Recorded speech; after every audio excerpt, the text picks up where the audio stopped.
So I feel like I kind of have to preface this video with I am not, I'm a moderate. I am not a Republican. I am not really a Democrat. I'm a registered Democrat, but the Democrat Party has moved left and left me somewhere else. But I've always been moderate, even back in the day when politics made sense, at least more sense than they do now. You expected the politicians to lie, and you kind of knew what lies they were saying, and people pointed it out as lies. Nowadays, a politician lies, and half the people say, hey, he lied, and the other half the people take it as God's honest truth and run with it. But I'm not a conservative, I'm not a liberal, I'm somewhere in the middle, a moderate. But the left is just so crazy, and their behavior just absolutely baffles me. Why? I understand, okay, you're tearing down Confederate statues. Gotcha. Okay.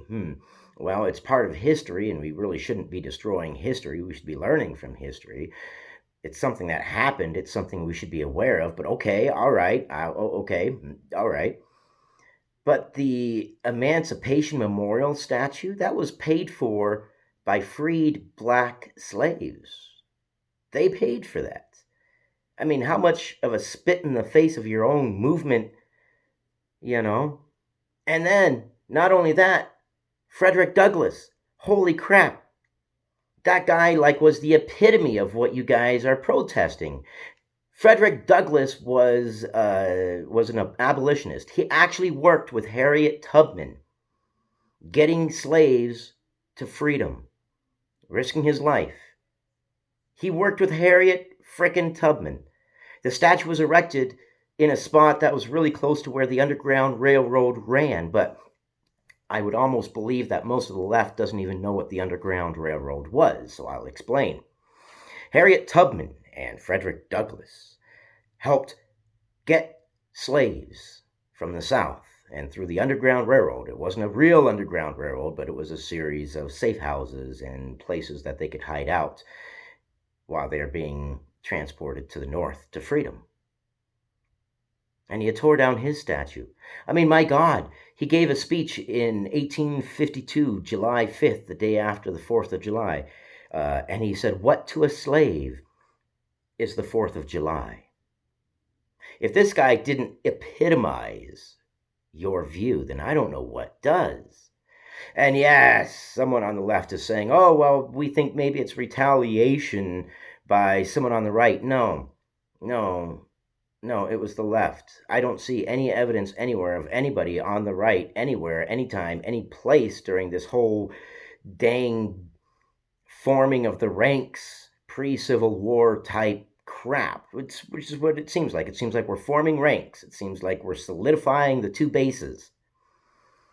And I'm not talking about an armed conflict. Dear God, I hope it doesn't go there. I'm talking about a civil war of ideas. You've got the far left that wants to just tear down everything and forget history existed, and they look like the Taliban did when they were tearing down those thousand-year-old statues.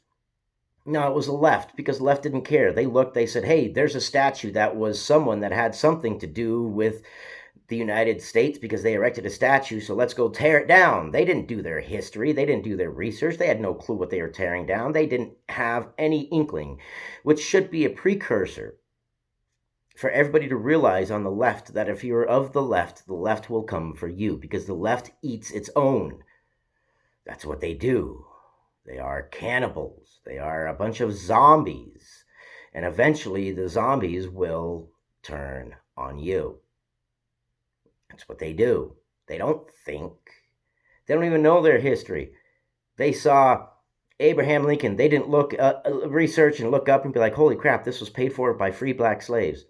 They saw Frederick Douglass. They probably didn't even know it was Frederick Douglass. They didn't give a crap. They saw a statue. They said, well, it was erected by the government. Let's tear it down. Not realizing that this guy worked with Harriet Tubman and risked his life to free black slaves and literally said, what is the July 4th to a slave? Which is kind of what you guys were protesting. I mean, along the same lines. I'm baffled. Your behavior is irrational. It doesn't make sense to me. You are a mob that is violent, and you're at a fever pitch to the point where you don't even care what you tear down. You'll tear down things that epitomize your own views just for the sake of tearing them down. And then what's up with someone being able to paint Black Lives Matter in a street? Where was that? Was it Chicago? Was it New York? I can't remember. Where was that? Someone in the comments below keep me straight because I got to get to work. I don't have time to look it up right now. I got so much crap in my head. But someone was allowed to paint in yellow Black Lives Matter on a publicly funded street. So then someone else painted over it, and now the cops are looking for the person who painted over it. Well, the problem with that is this: you cannot have state-sanctioned political messages. If that road is a public road and it's paid for by taxpayer dollar, then it's a public road. If one person's allowed to paint on it, another person's allowed to paint over it. That's all there is to it. Each person has the ability to show their freedom of speech that way. If one person is allowed, everybody is allowed. You cannot have state-sanctioned political messages. You can't have that. So why are the police looking for this person who practiced their freedom of speech in the same spot that someone else practiced their freedom of speech? It makes no sense to me. And police, which laws are you enforcing? Aren't you sworn to uphold the Constitution, not someone sitting in your local office? If they give an unconstitutional order, you should stand up and say no.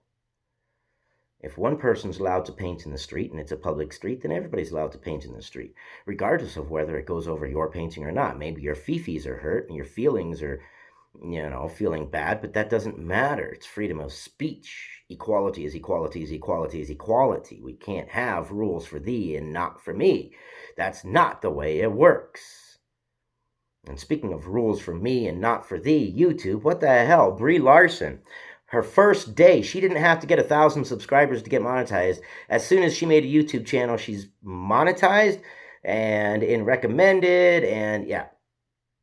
Way to go. Way to go by your own standards, YouTube. Bravo. But what else is to be expected?